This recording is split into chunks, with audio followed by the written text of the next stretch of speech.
ছোট্ট নিথর দেহে পাশবিক নির্যাতনের ক্ষত নিয়ে শেষবারের মতো মাগুরায় নিজ বাড়িতে যাচ্ছে ধর্ষণের শিকার ৮ বছরের শিশুটি। যে অচেতন অবস্থায় রাজধানীতে আনা হয়েছিল, সেখান থেকে আর চোখ মেলা হয়নি তার। ১ সপ্তাহ জীবন মৃত্যুর সন্ধিক্ষণে থেকে চিকিৎসকদের সব চেষ্টা ব্যর্থ করে পাড়ি জমায় না ফেরার দেশে।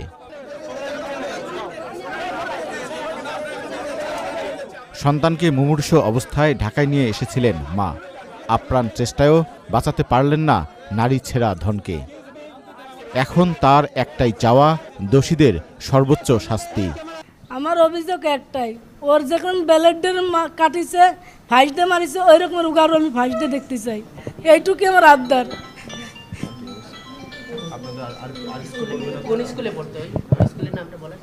স্কুলের নাম জারিয়া সরকারি প্রাথমিক বিদ্যালয়।